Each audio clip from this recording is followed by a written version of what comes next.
Sir கூலி அது எந்த அளவுக்கு கடக்க முடியுமோ எல்லாத்தையும் கடந்து வந்துக்கிட்டு இருக்கு. இப்போ ஓடிடி அடுத்து ரிலீஸ் எதிர்பார்க்குறாங்க.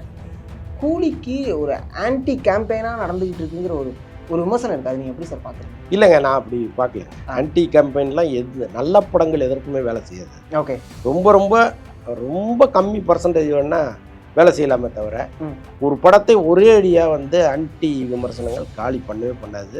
படம் நல்லா இருக்கிற பட்சத்தில். ஓகே, அதுவும் இந்த படம் எதிர்பார்க்கப்பட்ட படம். பெரிய பெரிய ஸ்டார்கள்லாம் அது உள்ளே இருக்கும் பொழுது எல்லாருமே ஒரு முறை பார்க்கணும்னு நினைக்கிற படம்.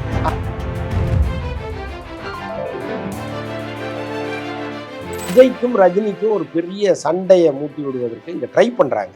அதற்கு பின்னாலும் ஒரு அரசியல் இருக்கு. இப்போ ரொம்ப பேசிக்கலாக நீங்கள் உட்காந்து சிந்திச்சிங்கன்னா இது எவ்வளோ பெரிய முட்டாள்தனமான வதந்திங்கிறது உங்களுக்கு புரியுது. இப்போ ரஜினியும் விஜயும் ஒரே நேரத்தில் களத்தில் நிற்கிறாங்க. இப்போ விஜய் படம் வர்ற அன்னைக்கு ரஜினி படம் வருது அப்படின்னா விஜய் ஒரு 20 கோடி இல்லை, ஒரு 200 கோடி கூட கொடுத்து அந்த படத்தை ஒழிச்சிருன்னு சொல்லுவதற்கு வாய்ப்பு இருக்கு. நடக்குமா நடக்காதா அப்படிலாம் சொல்லுவாங்களா? இண்டஸ்ட்ரியில் அப்படிதான் நடக்குதான்னா கிடையாது. 2 படமும் ஒரே நாளில் மோத போகுதுங்க. ஒரு படத்தை அடிக்கணும், சரி ஒரு 200 கோடி ரூபாய் செலவு பண்ணணும், ரஜினி படத்தை காலி பண்ணணும்னு விஜய் இறங்குறதுல ஒரு நியாயம் இருக்கு. அவர் அரசியலுக்கு போயிட்டாரு. இதுதான் கடைசி படம். இதுக்கப்புறம் ரஜினியை எடுத்து என்ன பண்ண போறாரு விஜய்?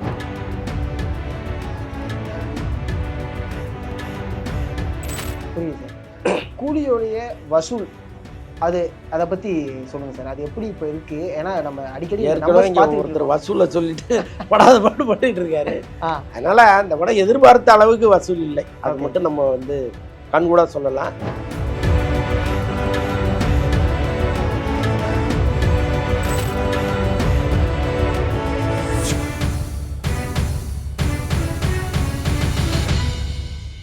வணக்கம் சார். வணக்கம் சார்.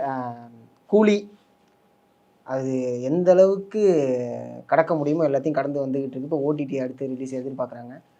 கூலிக்கு ஒரு ஆன்டி கேம்பெயினாக நடந்துக்கிட்டு இருக்குங்கிற ஒரு ஒரு விமர்சனம் இருக்குது. அது நீங்கள் எப்படி சார் பார்க்குறீங்க? இல்லைங்க, நான் அப்படி பார்க்கலங்க. ஆன்டி கேம்பெயின்லாம் நல்ல படங்கள் எதற்குமே வேலை செய்யாது. ஓகே, ரொம்ப ரொம்ப ரொம்ப கம்மி பர்சன்டேஜ் வேணால் வேலை செய்யலாமே தவிர ஒரு படத்தை ஒரே அடியாக ஆன்டி விமர்சனங்கள் காலி பண்ணவே பண்ணாது.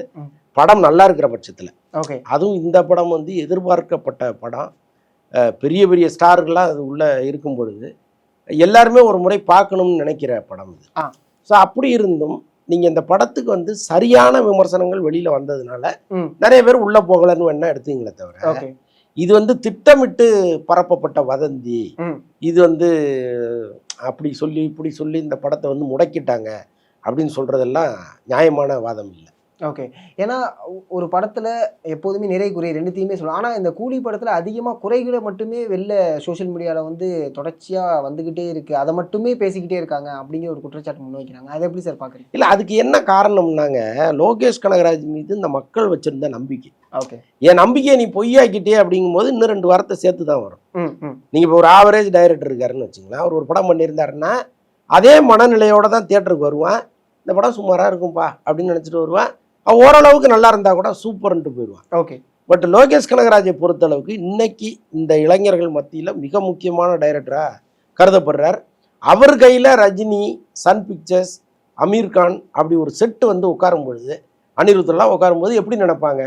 இந்த படம் லோகேஷ் கனகராஜ் லைஃப்லேயே ஒரு ஹையஸ்டான படமாக அது இருக்கும், பயங்கரமாக ஸ்கோர் பண்ணுற படமாக இருக்கும் அப்படின்லாம் நினச்சி தானே உள்ள வருவான். ஓகே, அவன் நினைத்ததில் 5% குறைஞ்சா கூட அவனால் பொறுத்துக்க முடியாது. புரியுது. அதுதான் இந்த மாதிரி இது மைனஸ் அது மைனஸ்ன்னு சோசியல் மீடியாவில் சொன்னாங்களே தவிர ஒரே அடியாக இந்த விஜய் ரசிகர்கள் ரஜினிக்கு எதிராக இறங்கி அடித்தாங்க அப்படின்லாம் சொல்கிறதுங்கிறது ரொம்ப ரொம்ப சின்ன பாயிண்ட் தான் அது. ஓகே, அது பெருசாக நம்ம எடுத்துக்கணும். புரியுது. அதாவது முழுக்க அப்படி நடந்திருக்காது அப்படிங்கிற ஒரு இது.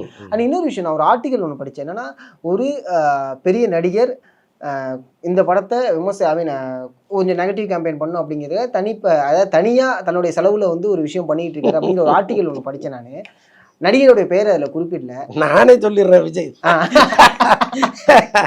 ஆக்சுவலாக இவங்க என்னன்னா விஜய்க்கும் ரஜினிக்கும் ஒரு பெரிய சண்டையை மூட்டி விடுவதற்கு இங்கே ட்ரை பண்ணுறாங்க. அதற்கு பின்னாலும் ஒரு அரசியல் இருக்கு. இப்போ ரொம்ப பேசிக்கலாக நீங்கள் உட்காந்து சிந்திச்சிங்கன்னா இது எவ்வளோ பெரிய முட்டாள்தனமான வதந்திங்கிறது உங்களுக்கு புரியும். புரியுது. இப்போ ரஜினியும் விஜயும் ஒரே நேரத்தில் களத்தில் நிற்கிறாங்க.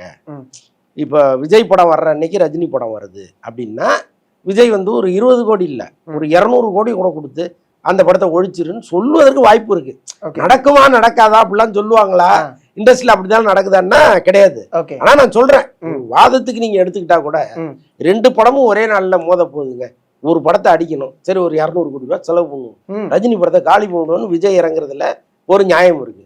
அவர் அரசியலுக்கு போயிட்டாரு, இதுதான் கடைசி படம். இதுக்கப்புறம் ரஜினியை எதிர்த்து என்ன பண்ண போறாரு விஜய்? இன்னொன்னு, ரஜினியின் புகழை கெடுக்க முடியுமாங்கிறது அவருக்கு தெரியுமா தெரியாது. ரஜினி இன்னைக்கு ரொம்ப எல்லார் மனங்களில் நிறைந்த ஒரு நடிகரா மாறிட்டாரு. நீண்ட காலமா இருக்காரு, மாறிட்டாருங்கிறத விட நீண்ட காலமா அந்த இடத்துல இருக்காரு. அவர் தாத்தாவில இருந்து பேரன் வரைக்கும் பிடிக்குது. நீங்க எப்படி 20 கோடியை கொடுத்து மாத்திர முடியுமா அவனை?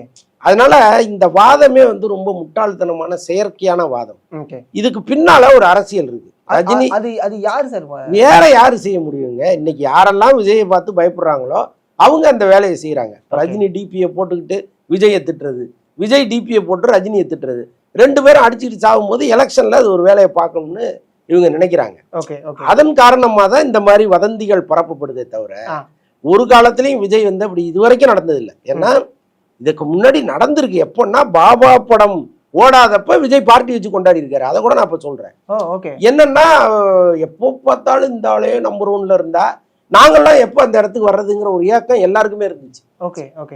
ஒரு மனுஷனுக்கு எத்தனை வருஷம் நம்பர் 1 இடம் கிடைக்கும் தமிழ் சினிமாவில்? ஒரு ஆள் 50 வருஷமா இருக்காரு.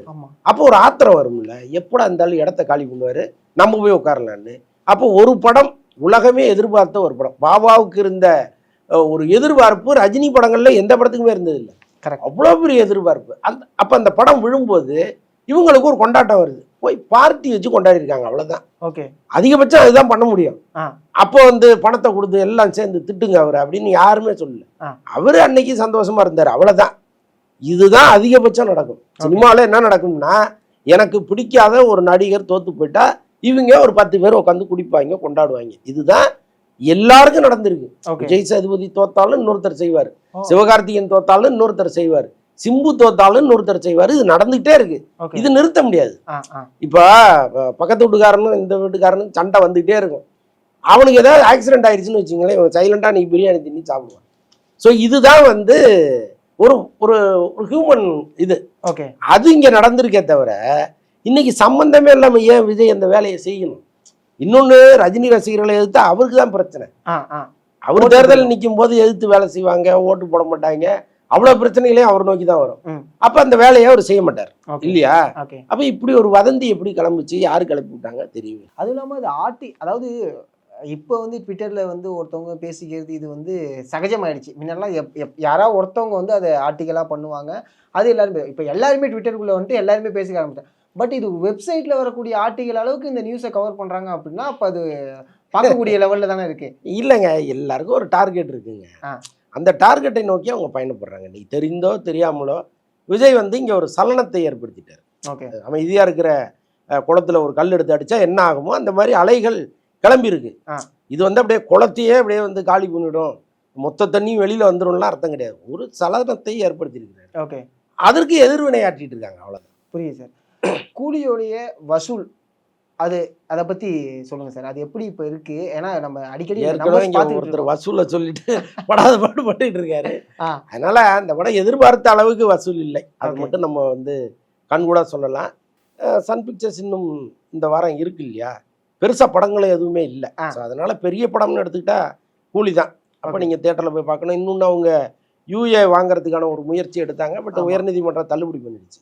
ஆக்சுவலா அவங்க என்ன சொல்றாங்க, சென்சார் சொன்ன கட்டை நீங்க வந்து கட் பண்ணிட்டு நீங்க அவங்கள்ட்ட யூஏ வாங்கிங்க, கட்டு எதுவுமே கொடுக்காம நாங்க எப்படி யூஏக்கு பரிந்துரை பண்ண முடியும்னு அவங்க சொல்லிட்டாங்க.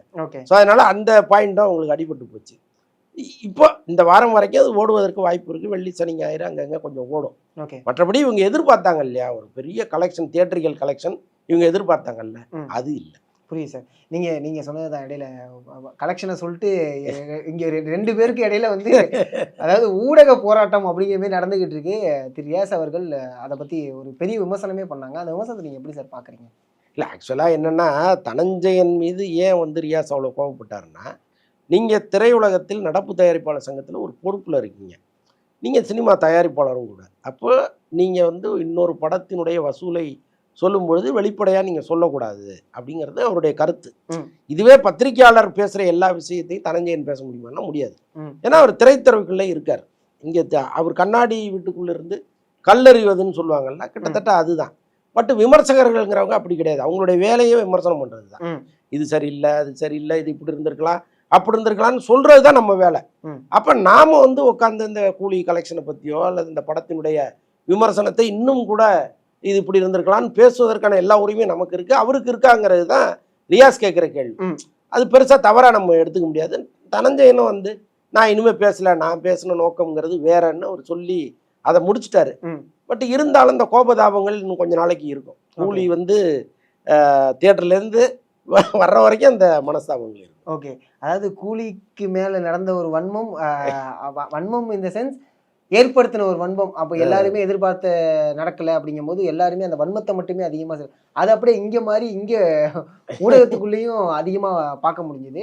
அண்ட் ஒரு விஷயம் வந்து ரியாஸ் அவர்கள் சொல்லியிருந்தாங்க, என்ன அப்படின்னா, நீங்கள் ஒன்று எல்லாத்தையும் விட்டுட்டு முழுக்க கிரிட்டிக்காக மாறிடுங்க, இல்லைன்னா பேசாதீங்க, வேண்டாம் அப்படிங்கிற மாதிரி இல்லை. சொல்லி நான் சொன்னது தான், நீங்கள் இந்த திரைத்துறைக்குள்ளே இருந்துக்கிட்டு உங்களுக்குன்னு ஒரு பொறுப்பு இருக்குது. நீங்கள் எல்லா தயாரிப்பாளர்களையும் நீங்களும் ஒரு தயாரிப்பாளராக இருக்கும் பொழுது பேச முடியாது. ஓகே, கலெக்ஷனுங்கிறத வந்து யார் வேணாலும் பேசலாம், ம், நீங்கள் பேசாதீங்க, உங்களை போன்ற தயாரிப்பாளர்கள் உட்காந்து பேசாதீங்கிறது தான் அவர் வைக்கிற வாதம். அவர் அதான் சொல்கிறாரு, நீங்கள் அதெல்லாம் விட்டுட்டு வாங்க, ஒரு விமர்சகராக ஒரு கிரிட்டிக்காக நீங்கள் பேசுங்க, தப்பு இல்லை ஓகே அப்படிங்கிறாரு. அது மாதிரி ஒரு வர முடியாது தானே. கரெக்ட். அதுவும் இன்னும் 2 ரிவ்யூவரை வந்து முன்னிலை எடுத்து சொல்லியிருந்தாங்க, எப்போ பார்த்தாலும் எல்லா படத்துக்குமே தப்பான ரிவ்யூவாகவே கொடுத்துக்கிட்டு. ஏன்னா இப்போ இருக்கக்கூடிய வகையில் ரிவ்யூ அப்படிங்கிறது எல்லாருமே எதிர்பார்த்து முன்னாடி வந்து ஓகே படம் எப்படி இருக்குன்னு நம்ம நம்பக்கூடிய ஆட்கள் சொல்லக்கூடியதை நம்ம பார்த்துட்டு போகணும் அப்படிங்கிறது இருக்குது. அதை எந்த அளவுக்கு கையாளணும்னு நினைக்கிறீங்க சார்? இல்லைங்க, இப்போ முழு சட்டை மாறன் போன்றவர்களுடைய விமர்சனங்களை நீங்கள் தொடர்ந்து கவனிச்சிங்கன்னா பெரும்பான்மையான படங்களை அவர் வந்து நெகட்டிவாக தான் சொல்லுவார். பட் அவர் சொல்கிற விதம் அது நல்ல ஃபன்னாக இருக்கும். அப்போ அதை ஒரு திரைப்படத்தின் ஒரு காட்சி மாதிரி தான் எல்லாரும் பார்க்க வராங்க. அவர் சொல்கிறத யாருமே வேத வாக்கா எடுத்துக்கிட்டா, ஐயோ அவர் சொல்லிட்டாரு இந்த படத்தை நம்ம பார்க்க வேணாம்னு யாருமே சொல்லல. ஓகே, அப்போ அவர் வந்து கழுவி ஊற்றின பல படங்கள் இங்கே வெற்றி படங்களாக மாறி. கரெக்ட். அதே நேரத்தில் பல படங்களை பாராட்டியும் இருக்கார். ரேடியா எல்லாத்தையும் அடித்து காலி பண்ணிட்டாருன்னு நம்ம சொல்ல முடியாது. அவர் நிலையிலிருந்து அவர் ஒரு படத்தை பார்க்குறாரு, அவருக்கு என்ன தோணுதோ அதை சொல்லிடுறாரு. பட் அவர் சொல்கிறத வேத வாக்கா கருதி இங்கே பல பேர் வந்து அவர் வேணான்னு சொல்கிற படங்களுக்கு போகாமல் இருந்திருக்காங்களான்னா இல்லையே. ஆமாம். அப்போ எதுக்கு நீங்கள் அதை பற்றி பயப்படணும்? ஓகே, நான் எல்லா விமர்சகர்களுக்கும் அதான் சொல்கிறேன். ஓகே, எல்லாமே இப்போ விமர்சனத்தை பொறுத்தளவுக்கு பொதுமக்கள் வந்து பார்ப்பாங்க, ரசிச்சுட்டு போயிடுவாங்க, அவ்வளோதான். அது ரசிப்பதற்கான ஒரு ஏரியா தான் அது. படம் வேற, அது வேறு. ஓகே, அது வந்து எந்த விளைவும் ஏற்படுத்தாதுங்கிறது என்னுடைய தனிப்பட்ட கருத்து. ரொம்ப காலமாகவே நான் சொல்லிட்டு இருக்கேன். ஆனந்த விடனில் ஒரு விமர்சனம் வந்துகிட்டு இருந்தது இல்லை, ஆனந்த விடன் 60 மார்க்கு 70 மார்க்கு 40க்கு மேலே கொடுத்த மார்க்கெல்லாம் நீங்கள் போய் பாருங்க, எல்லா படமும் ஓடி இருக்கான்னு பாருங்க, ஓடினதே கிடையாது. 2 நாள் ஓடின படத்துக்கெல்லாம் அவங்க 55-57 மார்க்கெல்லாம் கொடுத்துருக்காங்க. அதனால விமர்சனம்ங்கிறது உங்களுடைய தனிப்பட்ட பார்வை. அதை மக்கள் வந்து எந்த காலத்திலையும் கருத்தில் எடுத்துக்கிறதே கிடையாது. அதை வந்து ஐயோ அவரு சொல்லிட்டாரு அதனால படம் ஓடல அப்படிங்கிற அந்த ஒரு புலம்பல் இருக்குல்ல, அதை முதல்ல விட்டுருங்கிறேன். அதுக்கு அவசியமே இல்லை. அதே மாதிரி இன்னொரு ஒரு விஷயம் வந்து இருக்கு, என்னன்னா என்னதான் சுற்றி இருக்க எல்லா ரிவ்யூவர்ஸும் ஒரு படத்தை நல்லா இல்லைன்னு சொன்னாலுமே அந்த படத்தோட கண்டென்ட் நல்லா இருந்துச்சுன்னா எதை பற்றியுமே கவலைப்பட தேவையில்லைங்கிற ஒரு விஷயம் வந்து எல்லாருமே தொடர்ச்சியாக சொல்லிக்கிட்டு இருக்க விஷயம். நான் இப்போ ஓடிடி ரிலீஸ் அப்படிங்கிறது ஒன்று இருக்குது சார். இடையில ஒரு விஷயங்களை பார்த்தேன், என்னென்னா திரையரங்கில் அதிகமாக தலைவன் தலைவிக்கு போனவங்க ஓடிடி பக்கம் போகலை, மாரிசனுக்கு திரையரங்குக்கு போகாதவங்க ஃபுல்லாக ஓடிடி பக்கமாக போகிறாங்க அப்படிங்கிற மாதிரியான ஒரு விஷயம் இருந்துச்சு. கூலிக்கு எப்படி இருக்கும்னு நினைக்கிறீங்க சார்? கூலிக்கு கட்டாயமாக உட்காந்து பார்ப்பாங்க. ஓகே, என்னென்னா இப்போ இந்த கூலியினுடைய வன்முறை வந்து பெரும்பான்மையான குடும்பங்களை உள்ள அனுமதிக்கல. இப்போ குழந்தைய விட்டுட்டு பெற்றோர்கள் யாரும் போக மாட்டாங்க பெரும்பாலும். அதனால என்ன பண்ணிட்டாங்க, ரைட்டு ஓகே அது ஏ சர்டிஃபிகேட் உள்ளே விட மாட்டாங்க. பல தியேட்டர்களில் ரொம்ப பெரிய பேனராக வச்சுருக்காங்க. ஆமாம், நேற்று நான் ஒரு தியேட்டருக்கு போனேன், பார்த்தா வாசலில் அவ்வளோ பெரிய பேனர், அது மாதிரி வந்து ஏ கூலிக்கு வந்து இப்படி வச்சுருக்கோம், இந்த ஏங்கிறத பெருசாக போட்டு வச்சுருக்காங்க. ஓகே, அப்படி இருக்கும்போது எப்படி குடும்பங்கள் வரும்? இப்போ ஓடிடிக்கு வரும்போது அந்த குடும்பங்கள் உட்காந்துப்பாங்க. அதனால கட்டாயமாக ஓடிடியில் அந்த படத்துக்கு ஒரு பெரிய இருக்கும் வரும். ஓகே. அண்ட் இன்னொரு விஷயம், இப்போ யூபைஏ கேட்கறதுக்கு இந்த அளவுக்கு முயற்சிக்கிறவங்க படத்துலேயே ஆரம்பத்துலேயே இந்த அளவுக்கு கொஞ்சம் முயற்சி இருக்கலாமோ அப்படிங்கிற ஒரு கேள்வி எல்லாருக்கும் எழுதும். ஏன்னா ரெவன்யூவாக இங்கே அடிபட்டுடுச்சு அப்படிங்கிற ஒரு விஷயம் தெரிஞ்சிடுச்சு. ஏன்னா என்னதான் ஏ சர்டிஃபிகேட் இருந்தாலும் படத்தை எதிர்பார்த்து எல்லாம் உள்ளே வந்துருவாங்க எதிர்பார்ப்பில் அவங்க வச்சாங்க. பட் ஆனால் அது நடக்கவே இல்லை. அப்படிங்கிறது அதை முன்னாடியே பண்ணியிருக்கலாம்ல சார்? அப்படி பண்ணியிருக்கலாம். அவங்க என்னென்னா லோகேஷ் கனகராஜ் ரொம்ப நம்பினாங்க. அவர் டைரக்டரே சொல்லிட்டாரு எங்கேயும் கட்டு கொடுக்க வேண்டாம் சார், கரெக்டாக இருக்குது எல்லாமே, யூஏ இருந்தால் கூட சமாளிச்சுக்கலாம் அப்படின்னு அவர் சொல்லும் பொழுது சரி டைரக்டரை வந்து நம்ம ரொம்ப ஃபோர்ஸ் பண்ண வேண்டாம் அப்படின்னு விட்டுட்டாங்க. பட் தியேட்டருக்கு படம் வந்தோடனே அந்த யதார்த்தத்தை அவங்க புரிஞ்சுக்கிட்டாங்க. ஆகா, பெரிய அளவு கலெக்ஷன் அடிபடும் போல இருக்குது, அப்போ நம்ம ஒரு முயற்சி செஞ்சு வாங்க ட்ரை பண்ணுவோமேனு நீதிமன்றத்துக்கு போனாங்க. அப்போ கூட அவங்க ரிவைசிங் கமிட்டி போய் ஒரு முயற்சி பண்ணியிருக்கலாம். அல்லது வந்து இங்கேயே ரைட்டுங்க, அதிகபட்சம் என்ன ஒரு 2-3 காட்சி வெட்டணும், அவ்வளோதான், வெட்டிடுறோம், நீங்கள் யூஏ கொடுங்கன்னு அங்கே ஃபைட் பண்ணியிருக்கலாம். நீதிமன்றம் போனோடனே அது ஒருவேளை ஈகோ கிளாஸாக கூட மாறலாம்ல. புரியுது சார். ஆனால் கொஞ்சம் ஜாக்கிரதையாக தான் இருக்கணும்ப்பா அப்படிங்கிற மாதிரி. ஓகே சார், நன்றி சார். நன்றி.